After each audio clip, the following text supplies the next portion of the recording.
اور جنہوں نے کفر کیا اور ہماری آیات کو اور آخرت کی ملاقات کو جھٹلایا وہ عذاب میں حاضر رکھے جائیں گے۔ پس تسبیح کرو، فسبحان اللہ حین تمسون وحین تصبحون، پس تسبیح کرو اللہ کی جب کہ تم شام کرتے ہو اور جب صبح کرتے ہو۔ تو اس سے اذکار الصباح یعنی صبح کے اذکار اور شام کے اذکار ملتے ہیں، یہیں سے علماء لیتے ہیں کہ صبح کے اذکار اور شام کے کرنے چاہیے۔ آسمانوں اور زمین میں اسی کے لیے حمد ہے، اور تسبیح کرو اس کی تیسرے پہر یعنی عصر کے وقت، اور جب کہ تم پر ظہر کا وقت آتا ہے اور وہ زندہ میں سے مردے کو نکالتا ہے اور مردے میں سے زندہ کو نکالتا ہے اور زمین کو اس کی موت کے بعد زندگی بخشتا ہے، اسی طرح تم لوگ بھی حالت موت سے نکال لیے جاؤ گے۔ اس کی نشانیوں میں سے یہ ہے کہ اس نے تم کو مٹی سے پیدا کیا، پھر یکایک تم بشر ہو کر زمین میں پھیلتے چلے جا رہے ہو، اور اس کی نشانیوں میں سے ہے کہ اس نے تمہارے لیے تمہاری ہی جنس سے بیویاں بنائیں تاکہ تم ان کے پاس سکون حاصل کرو، اور تمہارے درمیان محبت اور رحمت پیدا کر دی۔ یقیناً اس میں بہت سی نشانیاں ہیں ان لوگوں کے لیے جو غور و فکر کرتے ہیں۔ اور اس کی نشانیوں میں سے آسمانوں اور زمین کی پیدائش اور تمام زبانوں اور تمہارے رنگوں کا اختلاف ہے۔ یعنی یہ کیا نشانی نہیں ہے کہ دور دور سے لوگ آئے، کتنی زبانیں بولتے ہیں، ہر ایک کی زبان الگ الگ ہے، ہر ملک کی زبان الگ الگ ہے، ان کے رنگ الگ الگ ہیں۔ کیا یہ نشانیاں نہیں ہیں؟ کیا کوئی کالا ہے، کوئی گورا ہے، کوئی گندم گو ہے، کسی کا ناک چھوٹا ہے، کسی کا بڑا ہے، کسی کا قد، کسی ملک کے لوگوں کا قد چھوٹا ہے، کسی کے قد لمبے ہیں، کوئی موٹے ہیں، کوئی پتلے ہیں۔ کیا یہ اللہ کی نشانیاں نہیں ہیں؟ یقیناً اس میں بہت سی نشانیاں ہیں دانش مند لوگوں کے لیے۔ اور اس کی نشانیوں میں سے تمہارا رات اور دن کو سونا اور تمہارا اس کے فضل کو تلاش کرنا، یقیناً اس میں بہت سی نشانیاں ہیں ان لوگوں کے لیے جو غور سے سنتے ہیں۔ اور اس کی نشانیوں میں سے یہ ہے کہ وہ تمہیں بجلی کی چمک دکھاتا ہے، خوف کے ساتھ بھی اور طمع کے ساتھ بھی، اور آسمان سے پانی برساتا ہے، پھر اس کے ذریعے سے زمین کو اس کی موت کے بعد زندگی بخشتا ہے۔ یقیناً اس میں بہت سی نشانیاں ہیں ان لوگوں کے لیے جو عقل سے کام لیتے ہیں۔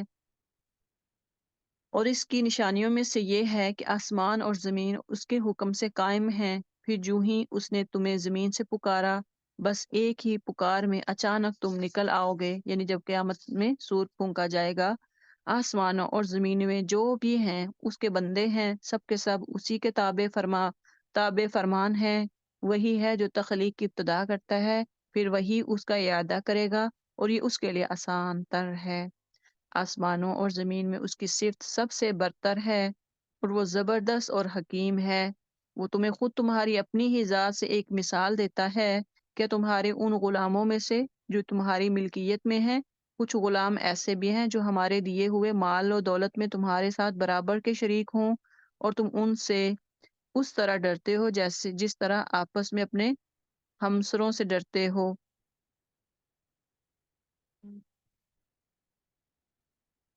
کس طرح ہم آیات کھول کر پیش کرتے ہیں ان لوگوں کے لیے جو عقل سے کام لیتے ہیں،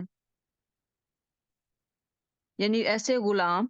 اب یہ جو یہاں پہ غلاموں کی مثال دی کہ کیا تمہارے ان غلاموں میں سے جو تمہاری ملکیت میں ہیں، کچھ غلام ایسے بھی ہیں جو ہمارے دیے ہوئے مال و دولت میں تمہارے ساتھ برابر کے شریک ہیں، یعنی اس کی مخلوق میں سے بعض کو خدائی صفات میں تم اتنا ان کو شریک ٹھہراتے تھے، یعنی مشرکین اتنا شریک ٹھہراتے تھے اور ان سے دعائیں مانگتے تھے، ان کے آگے نظریں اور نیازیں پیش کرتے، مراسات ان کو دیتے، مراسم دیتے۔ ان بناوٹی شریکوں کے بارے میں ان کا اصل عقیدہ یہی تھا کہ وہ نہیں کہتے ہیں کہ تلبیح کے الفاظ میں ہم ملتا ہے، یعنی جو خانہ کعبہ کا طواف کرتے وقت وہ زبان سے ادا کرتے تھے، وہ اس موقع پر کہتے تھے لبیک اللہم لبیک۔ جو شریک تھے جب ان کے پاس جاتے، جو بت تھے ان کے پاس حاضر ہوتے، اس وقت یہ الفاظ کہتے تھے۔ تو یہ اللہ تعالیٰ نے ان کو غلاموں کی، یعنی تم ان کو اتنا کچھ دیتے ہو، نظر و نیاز کرتے ہو، اس طرح ہم آیات کو کھول کر پیش کرتے ہیں ان لوگوں کے لیے جو عقل سے کام لیتے ہیں، مگر یہ ظالم بیس سمجھے بوجھے اپنے تخیلات کے پیچھے چل پڑے ہیں۔ اب کون اس شخص کو راستہ دکھا سکتا ہے جسے اللہ نے بھٹکا دیا ہو؟ ایسے لوگوں کا تو کوئی مددگار نہیں ہو سکتا۔ اقیم وجہک للدین حنیفا، بس اے نبی صلی اللہ علیہ وسلم اور نبی کے پیروکاروں، ایک سو ہو کر اپنا رخ اس دین کی سمت میں جما دو، یعنی یہاں پہ اتحاد، ایک ہو جاؤ، جو جو فرقے بنائے ہیں طرح طرح کے فرقے، ان کو ختم کر دو، یعنی اس دین سے مراد وہ خاص دین ہے جسے قرآن پیش کر رہا ہے، جس میں اللہ کی بندگی، عبادت اور اطاعت کا مستحق اللہ وحدہ لا شریک کے سوا کوئی اور نہیں ہے۔ جو بھی صفات ہیں اللہ کی الوہیت اور اللہ تعالیٰ کی جو بھی صفات ہیں وہ کسی اور میں قطعاً نہیں ہو سکتی۔ تو یکسو ہو کر اپنا رخ اس طرف جما دو، یعنی پھر کسی اور طرف کا رخ نہ کرو۔ زندگی کے لیے اس راہ کو اختیار کر لینے کے بعد پھر کسی دوسرے کی طرف نہ جاؤ، نہ پلٹو۔ پھر تمہاری فکر اور سوچ ہو تو مسلمان کی طرح، اور تمہارا پسند اور ناپسند ہو تو مسلمان کی طرح، تمہاری قدریں اور تمہارے معیار ہوں تو وہ جو اسلام تمہیں دیتا ہے، تمہارے اخلاق اور تمہاری سیرت و کردار کا وہ ہو اندازہ جو اسلام تمہیں دیتا ہے۔ تو یہ ہے کہ یکسو ہو جاؤ، ایک سو ہو جاؤ، ایک جیسے ہو جاؤ۔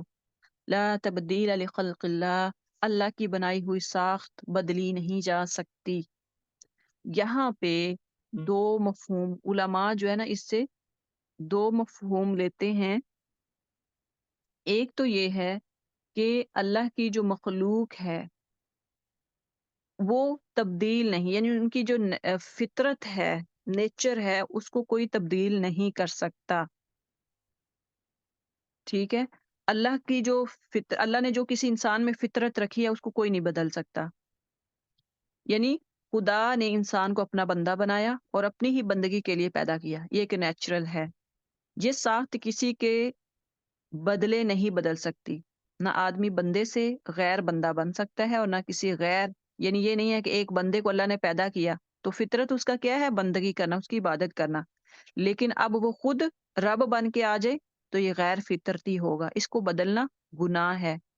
انسان خواہ اپنے کتنے ہی معبود بنا بیٹھے، لیکن یہ جو اٹل ہے کہ وہ ایک خدا کے سوا کسی کا بندہ نہیں ہے۔ دوسرا جو مفہوم ہے یا اس کا ترجمہ ہے وہ یہ کیا جاتا ہے کہ اللہ کی بنائی ہوئی ساخت میں تبدیلی نہ کی جائے، یعنی اللہ نے جس طرح جس فطرت پر انسان کو پیدا کیا ہے اس کو بگاڑنا اور اس کو مسخ کرنا درست نہیں ہے۔ یعنی جس طرح کہ آج کل فزیکل سرجری، کاسمیٹک سرجری کرنا اور اپنا چہرہ، اپنی باڈی کو شیپ دینا، یہ جائز نہیں ہے۔ ہر وہ طریقہ جو کہ ریورسیبل نہ ہو، یعنی سرجری سے تو دوبارہ وہ اسی شکل میں انسان نہیں لوٹ سکتا، تو ہر وہ طریقہ جو ریورسیبل نہ ہو اس کو اسلام میں اجازت، اس کی اسلام میں اجازت نہیں ہے۔ ہاں سوائے جو میڈیکل ایشوز ہوتے ہیں، اگر انسان کی جان کو خطرہ ہو تو ایسے کاموں کے علاوہ باقی جو کاسمیٹک وغیرہ سرجری ہوتی ہے یا اس کے علاوہ وہ جائز نہیں ہے۔ آگے فرمایا وَلَٰكِنَّ أَكْثَرَ النَّاسِ، لیکن اکثر لوگ نہیں جانتے، مُنِیبِینَ الیہ، قائم ہو جاؤ اس بات پر اللہ کی طرف رجوع کرتے ہوئے اور ڈرو اس سے اور نماز قائم کرو اور نہ ہو جاؤ ان مشرکین میں سے جنہوں نے اپنا اپنا دین الگ بنا لیا ہے اور گروہوں میں بٹ گئے ہیں، ہر ایک گروہ کے پاس جو کچھ ہے اسی میں وہ مگن ہے۔ لوگوں کا حال یہ ہے کہ جب انہیں کوئی تکلیف پہنچتی ہے تو اپنے رب کی طرف رجوع کر کے اسے پکارتے ہیں، پھر جب وہ کچھ اپنی رحمت کا ذائقہ انہیں چکاتا ہے تو یکا یک ان میں سے کچھ لوگ شرک کرنے لگتے ہیں تاکہ ہمارے کیے ہوئے احسان کی ناشکری کریں۔ اچھا مزے کر لو، ان قریب تمہیں معلوم ہو جائے گا کیا ہم نے کوئی سند اور دلیل ان پر نازل کی ہے جو شہادت دیتی ہو اس شرک کی صداقت پر جو یہ کر رہے ہیں۔ جب ہم لوگوں کو رحمت کا ذائقہ چکھاتے ہیں وہ اس پر پھول جاتے ہیں، یعنی کسی پہ اگر اللہ نے کوئی رحمت کی بلیسنگ، اس کو مال دیا، دولت دی یا اولاد کی نعمت سے نوازا تو وہ اس پر پھول جاتا ہے۔ جب ان کے اپنے کیے کرتوتوں سے ان پر کوئی مصیبت آتی ہے تو یکا یک وہ مایوس ہونے لگتے ہیں۔ کیا یہ لوگ دیکھتے نہیں ہیں کہ اللہ ہی رزق کشادہ کرتا ہے جس کا چاہتا ہے اور تنگ کرتا ہے جس کا چاہتا ہے؟ یقیناً اس میں بہت سی نشانیاں ہیں ان لوگوں کے لیے جو ایمان لاتے ہیں، بس اے مومن رشتہ دار کو اس کا حق دو، یعنی رشتہ داروں کو اس کا حق دو اور مسکین و مسافر کو اس کا حق۔ یہ طریقہ بہتر ہے ان لوگوں کے لیے جو اللہ کی خوشنودی چاہتے ہیں۔ وَأُولَئِكَ هُمُ الْمُفْلِحُونَ، اور وہی فلاح پانے والے ہیں۔ یعنی فلاح پانے والوں کا بتا دیا کہ کون لوگ ہیں جو کامیاب ہیں، جو جن کا حق ہے، جتنا حق ہوتا ہے، مسکینوں کا جتنا حق ہے وہ ان کو دیتے ہیں، یتیموں کا جتنا حق ہے وہ دیتے ہیں۔ اگر اللہ نے کسی کو مال دیا تو وہ اپنے مال میں سے یتیموں اور مسکینوں کو، ہمسایوں کو، غریب رشتہ داروں کو نوازتے ہیں۔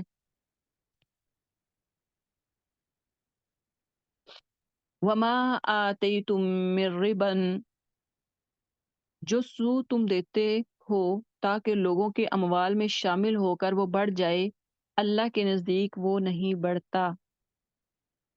اب اس میں ایک تو اس میں جو سود کی مذمت بیان کی گئی ہے، اس میں صرف اتنی بات کی گئی ہے کہ تم لوگ تو سود یہ سمجھتے ہو کہ جس کو ہم یہ زائد مال دے رہے ہیں اس کی دولت بڑھے گی، لیکن در حقیقت اللہ کے نزدیک سود سے دولت کی افزائش نہیں ہوتی بلکہ زکوٰۃ سے ہوتی ہے۔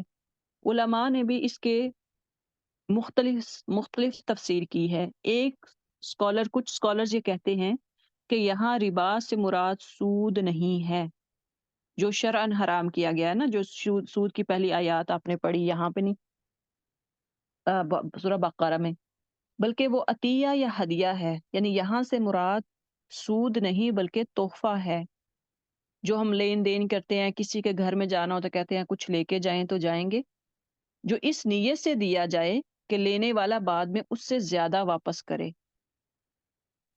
کوئی تحفہ اس نیت سے انسان دے کہ مجھے اب اس سے ڈبل ملے گا، اگر کسی نے 5,000 دیے تو اب اس کے بدلے میں مجھے 10,000 ملے گا۔ شادیوں پہ جو ہم لین دین کرتے ہیں، اس لیے کیا کہ آج 5 دیا تو کل 10 ملے گا، یا آپ کسی کے گھر میں جا رہے ہیں، ملنے جا رہے ہیں، آپ گفٹ لے کے جاتے ہیں کہ نیکسٹ ٹائم جب یہ آئے میرے گھر میں تو اچھے سے اچھا تحفہ لے کے آئے، تو اس پر اللہ تعالیٰ نے منع کیا ہے کہ اس نیت سے آپ کسی کو تحفہ نہ دیں کہ آپ کی یہ نیت ہو کہ مجھے یہ کل کو دگنا ملے گا۔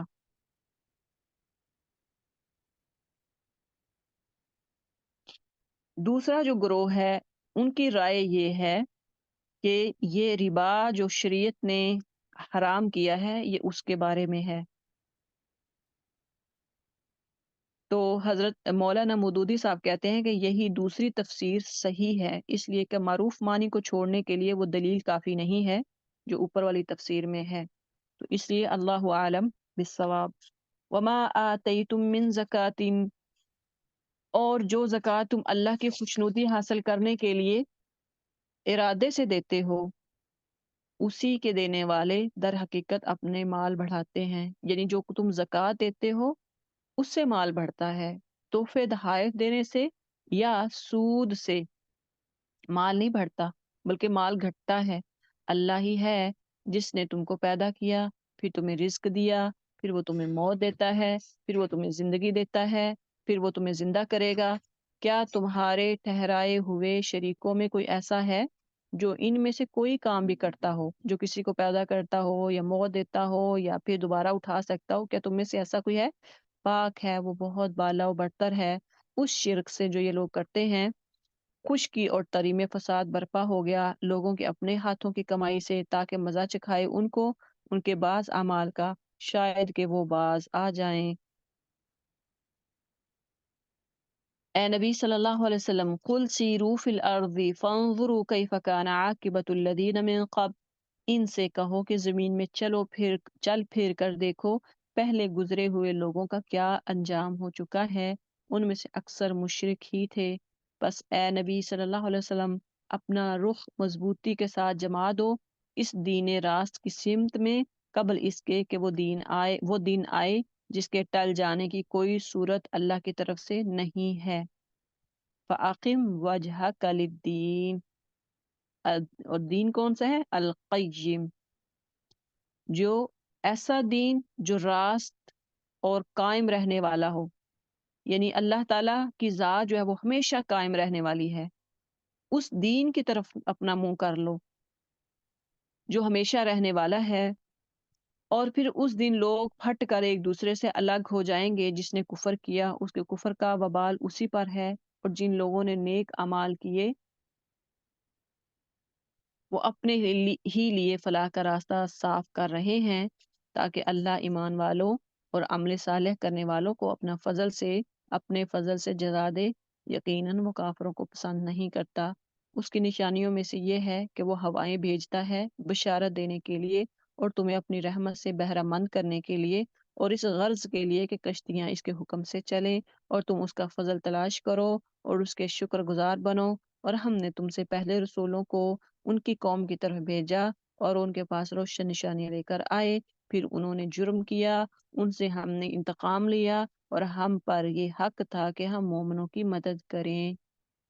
اللہ ہی ہے، اللہ الذی یرسل الریاح، اللہ ہی ہے جو ہواؤں کو بھیجتا ہے اور وہ بادل اٹھاتی ہیں، پھر وہ ان بادلوں کو آسمان میں پھیلاتا ہے جس طرح چاہتا ہے اور انہیں ٹکڑیوں میں تقسیم کرتا ہے، پھر تو دیکھتا ہے کہ بارش کے قطرے بادل میں سے ٹپکے چلے آتے ہیں۔ سبحان اللہ، دیکھیں یہ آیت ایسے ہی جیسے ہم بادل کو دیکھتے ہیں، جیسے ہوائیں چلتے ہیں، تو بالکل وہ نقشہ اللہ تعالیٰ یہاں کھینچ رہے ہیں۔ یہ بارش جب وہ اپنے بندوں میں سے جن پر چاہتا ہے برساتا ہے تو یکا یک وہ خوش و خرم ہو جاتے ہیں، حالانکہ اس کے نزول سے پہلے وہ مایوس ہو رہے تھے۔ جب زیادہ بارشیں نہیں آتی، جلدی بارشیں نہیں آتی تو انسان مایوس ہوتا ہے۔ وہ زیادہ تر جو کسان ہوتے ہیں جن کی روزی روٹی بارشوں سے ہی ہوتی ہے، تو وہ نا امید ہوتے ہیں کہ اگر بارش ٹائم پہ نہ ہوئی تو فصل نہیں بنے گی، فصل نہیں پکے گی۔ تو وہ جب بارش آتی ہے تو ایک دم وہ خوش خرم ہو جاتے ہیں، شاداں ہو جاتے ہیں۔ دیکھو اللہ کی رحمت کے آثار کہ مردہ پڑی ہوئی زمین کو وہ کس طرح جلا اٹھاتا ہے۔ یقیناً وہ مردہ کو زندگی بخشنے والا ہے اور وہ ہر چیز پر قادر ہے۔ اور اگر ہم ایک ایسی ہوا بھیج دیں جس کے اثر سے وہ اپنی کھیتی کو ضرور زرد پائیں تو وہ کفر کرتے رہ جائیں گے۔ اے نبی صلی اللہ علیہ وسلم، تم مردوں کو نہیں سنا سکتے، نہ ان بہروں کو اپنی پکار سنا سکتے ہو جو پیٹ پھیرے چلے جا رہے ہیں۔ یہاں مردوں سے مراد یعنی ڈیکمپوزڈ وہ کہ جو اصل مردے نہیں ہیں، لیکن وہ قرآن، وہ اسلام کو، وہ دین کو نہیں سنتے، وہ اللہ کی عبادت یا اس کی توحید پہ نہیں چلتے۔ تو اللہ نے اس کی مثال جو ہے یعنی اس کو بھی کس کے ساتھ دی ہے؟ مردے کے ساتھ۔ اور نہ تم اندھوں کو ان کی گمراہی سے نکال کر راہ راست دکھا سکتے ہو، تم تو صرف انہی کو سنا سکتے ہو جو ہماری آیات پر ایمان لاتے اور سرے تسلیم خم کر دیتے ہیں۔ اللہ ہی تو ہے جس نے ضعف کی حالت سے تمہاری پیدائش کی ابتدا کی، یعنی جب یہ بچہ پیدا ہوتا ہے تو کتنا کمزور، کمزور کا مطلب ہے کہ خود سے نہ وہ کچھ کھا سکتا، نہ کچھ پی سکتا، نہ وہ چل سکتا، نہ اپنے آپ کو سنبھال سکتا۔ تو یہاں ضعف کی اس سے مثال دی کہ جس نے ضعف کمزوری کی حالت سے تمہاری پیدائش کی ابتدا کی، پھر اس کمزوری کے بعد تمہیں قوت بخشی، پھر اس قوت کے بعد تمہیں ضعیف اور بوڑھا کر دیا۔ یعنی جب ایک تو اللہ تعالیٰ نے اس میں پیدائش کا جو سرکل ہے وہ بتایا کہ جب پیدا ہوتا ہے تو بچہ ہوتا ہے، کمزور ہوتا ہے، پھر جوان ہوتا ہے تو مضبوط ہوتا ہے، پھر اس قوت کے بعد بوڑھا ہو جاتا ہے، اور جو کچھ چاہتا ہے پیدا کرتا ہے۔ وہ سب کچھ جاننے والا ہے، ہر چیز پر قدرت رکھنے والا ہے۔ اور جب وہ سات برپا ہوگی تو مجرم قسمیں کھا کھا کر کہیں گے کہ ہم ایک گھڑی بر سے زیادہ نہیں ٹھہرے ہیں۔ اسی طرح وہ دنیا کی زندگی میں دھوکہ کھایا کرتے تھے، مگر جو علم اور ایمان سے بہرہ مند کیے گئے تھے وہ کہیں گے کہ خدا کے نوشتے میں تو تم روز حشر تک پڑے رہے ہو، سو یہ وہی روز حشر ہے، لیکن تم جانتے نہ تھے۔ پس وہ دن ہوگا جس میں ظالموں کو ان کی معذرت کوئی نفع نہ دے گی، یعنی وہ توبہ کریں گے لیکن اللہ وہ کہیں گے کہ اللہ ہمیں معاف کر دے، لیکن اللہ تعالیٰ اس وقت معاف نہیں کریں گے، اس کی معافی قبول نہیں ہوگی، کسی کام نہیں آئے گی، اور نہ ان سے معافی مانگنے کے لیے کہا جائے گا۔ ہم نے اس طرح قرآن میں لوگوں کو طرح طرح سے سمجھایا ہے۔ تم خواہ کوئی نشانی لے آؤ، جن لوگوں نے ماننے سے انکار کر دیا ہے وہ یہی کہیں گے کہ تم باطل پر ہو۔ اس طرح ٹھپا لگا دیتا ہے اللہ ان لوگوں کے دلوں پر جو بے علم ہیں۔ بس اے نبی صلی اللہ علیہ وسلم صبر کرو، یقیناً اللہ کا وعدہ سچا ہے، ہرگز ہلکا نہ پائیں گے تم کو اور وہ لوگ جو یقین نہیں لاتے۔ اللہ تعالی ہمیں قرآن پر عمل کرنے کی توفیق عطا فرمائے۔ سبحانک اللہم و بحمدک، نشہد ان لا الہ الا انت، نستغفرک و نتوب الیک، وصلی اللہ علی خیر خلقہ محمد و آلہ و اصحابہ اجمعین، آمین یا ارحم الراحمین۔ السلام علیکم ورحمۃ اللہ وبرکاتہ۔